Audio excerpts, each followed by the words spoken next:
morning. Top of the morning.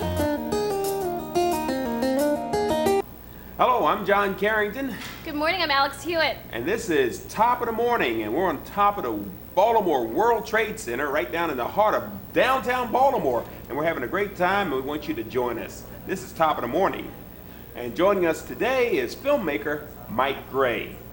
Do you know that he actually met Anthony Hopkins? Ah, Spoke with him and interviewed him? Silence of the Lambs. Besides Hannibal Lecter. I'm losing my appetite. No.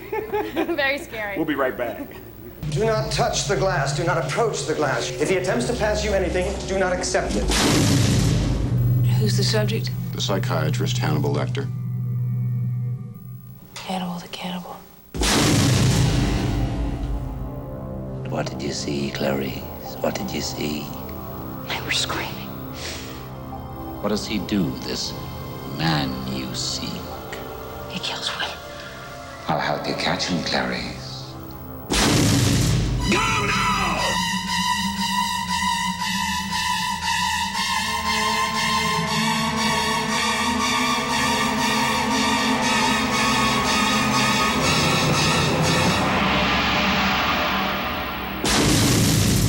He won't come after me.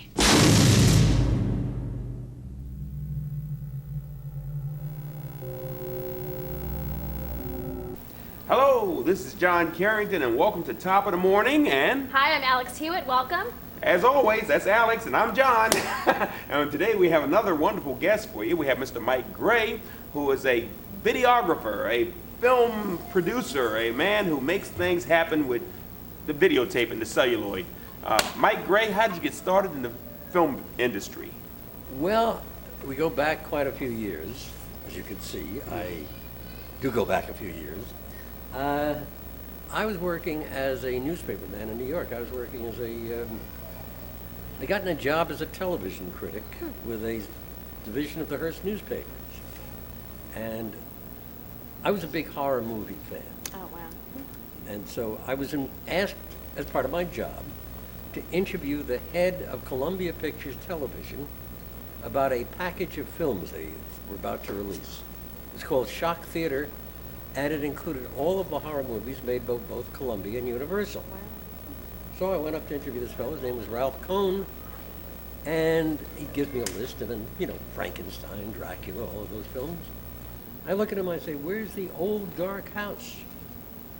He looks at me. He said, "What old dark house?" I said, "The old dark house with Charles Lawton, Boris Karloff, Ernest Thesiger, Melvin Douglas.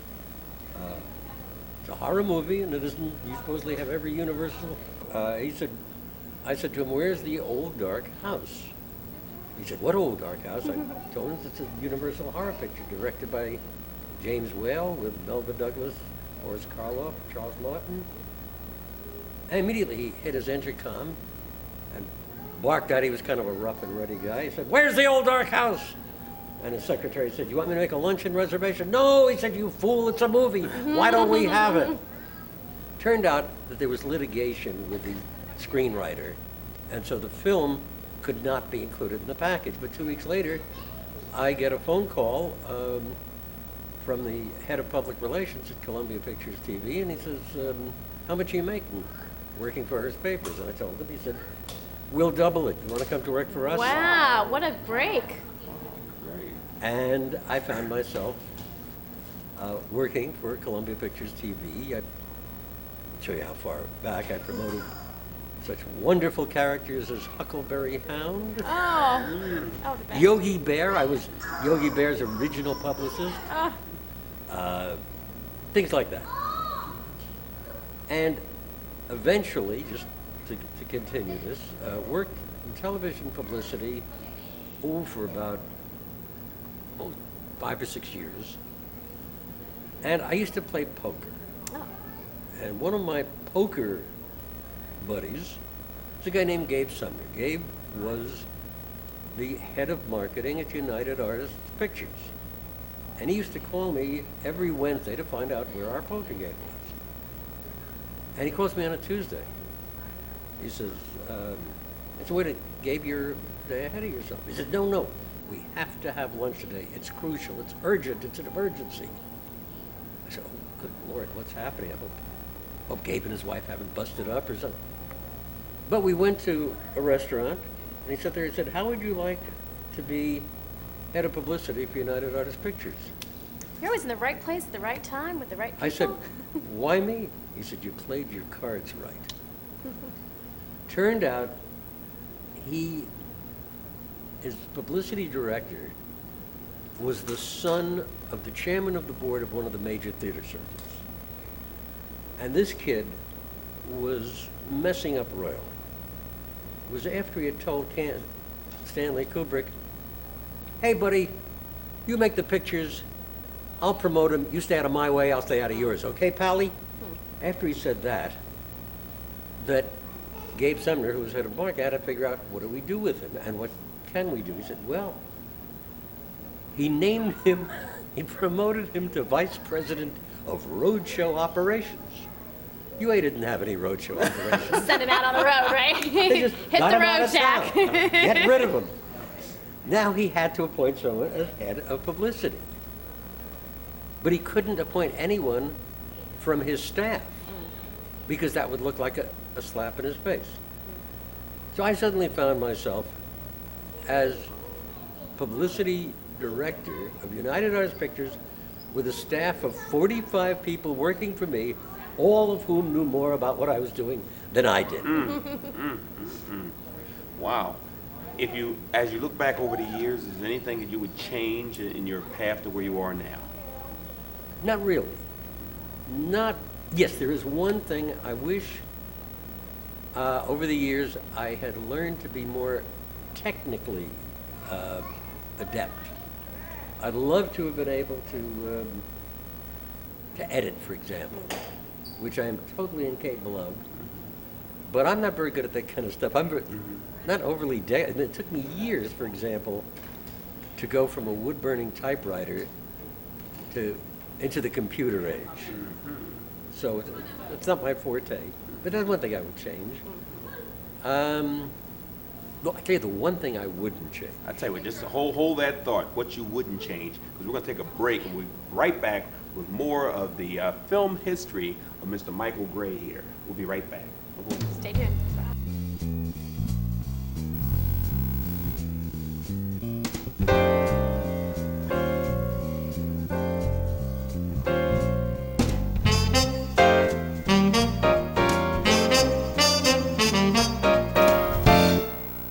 Welcome back, and we're having a wonderful discussion with Mike Gray. Mike is a film producer, and he's done some work with various movies. You're about ready to tell us what you wouldn't change if you could go back and change something in the past. One thing I would never change was the day at United Artists, my boss walked in and said, you know, somebody, Saul Cooper was the guy's name, is moving over from being head of production marketing in Europe. Who would you suggest to replace him? And I said, me. And he sort of looked at me. And about 2 hours later, he came in. We were having a department heads meeting over dinner at a little restaurant called Vesuvius that night. He said, you can't come to dinner. I said, why not? He said, you're on the agenda. Oh. 3 weeks later, I was on a plane to London and Great spent the story. next 5 years living in London. Wow. And 5 incredible years. In London. The guy who played Hannibal Lecter in Silence of the Lambs, I think he has an English accent. That's, Yes. Anthony Hopkins. Anthony Hopkins, okay. You did some work with Silence of the Lambs. I produced the behind-the-scenes video coverage, you know, the making of the movie, you know, sort of thing you see on A&E and Right. E! Entertainment Sure. and Channel 75. Yeah. In fact, I'll tell you a funny story. Well- To do that, I had to interview Jodie Foster and Anthony Hopkins and Jonathan Demme, who I've known for years. Director, yeah. Jonathan, in fact, worked for me at UA. How about that? Wow. But I'll tell you a funny Anthony Hopkins story. All right, I tell you, before you do that, I want to see some of Anthony Hopkins A scary in Anthony action Hopkins, here, yeah. and so that people have an idea of who you're talking about. Let's watch this.